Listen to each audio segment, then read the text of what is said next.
Welcome to crunch the numbers. ഇന്ന് നമ്മൾ നോക്കുന്നത് സോഹോ ബുക്സിനെ ഒരു കംപ്ലീറ്റ് ഓവർവ്യൂ ആണ്. ഏതൊക്കെ ഫങ്ഷൻസ് ആണ്, ഏതൊക്കെ റിപ്പോർട്ട്സ് ആണെന്ന് ഒന്ന് ജസ്റ്റ് ഒരു ഓവർവ്യൂ ആയിട്ട് നമ്മൾ നോക്കുന്നു.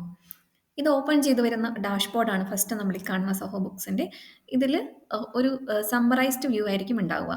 നമ്മൾ total receivables, payables, cash flow, income expense, ഇതിൻ്റെയൊക്കെ ഒരു ചാർട്ടിൻ്റെ റെപ്രസെൻറ്റേഷൻ, അതുപോലെ ബാങ്കിൻ്റെ ബാലൻസ്, നമ്മൾ ഏതെങ്കിലും ഒരു അക്കൗണ്ട് വാച്ച് ലിസ്റ്റിലേക്ക് എടുത്തിട്ടുണ്ടെങ്കിൽ അതിൻ്റെ ബാലൻസ്, ഇത്രയും കാര്യങ്ങളായിരിക്കും ഡാഷ്ബോർഡിൽ പ്രസൻറ്റ് ചെയ്യുന്നുണ്ടാവുന്നത്.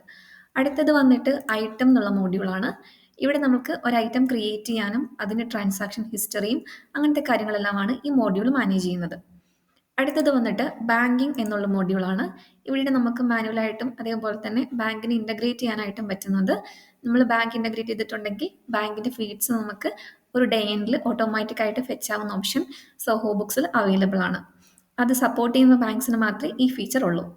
അടുത്തത് വന്നിട്ട് സെയിൽസ് ആണ്. ഇവിടെ നമുക്ക് കസ്റ്റമറിനെ ക്രിയേറ്റ് ചെയ്യാം, അതേപോലെ തന്നെ കൊട്ടേഷൻസ് കൊടുക്കാം, സെയിൽസ് ഓർഡേഴ്സ് ക്രിയേറ്റ് ചെയ്യാം, അതിന് ഇൻവോയ്സിലേക്ക് കൺവേർട്ട് ചെയ്യാം, അതേപോലെ തന്നെ പേയ്മെൻറ്റ് റിസീവ് ചെയ്യുന്നതും ക്രെഡിറ്റ് നോട്ട് റെക്കോർഡ് ചെയ്യുന്നതും ഈ ഒരു മോഡ്യൂളിലാണ്.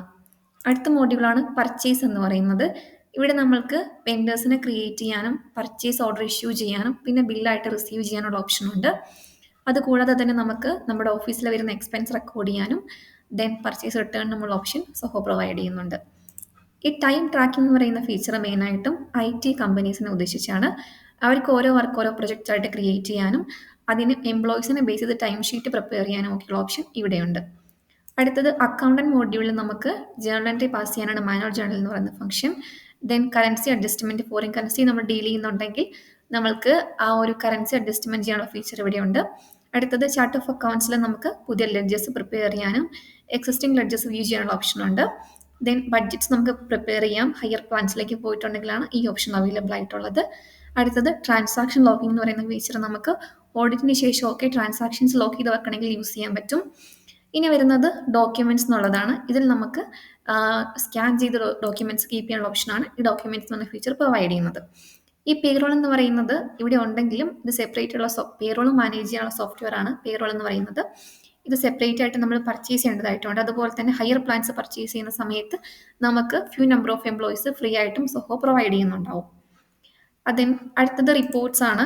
റിപ്പോർട്ട്സിലേക്ക് വരുമ്പോൾ നമുക്ക് ഓരോ കാറ്റഗറൈസ് ചെയ്യുന്നുണ്ട്. കാറ്റഗറൈസ് സോഹോ ഇത്രയും റിപ്പോർട്ട്സ് നമുക്ക് പ്രസന്റ് ചെയ്യുന്നുണ്ട്. ഇതൊക്കെ ഡീറ്റെയിൽ ആയിട്ട് നമുക്ക് വരുന്ന സെഷൻസിൽ നോക്കാവുന്നതാണ്.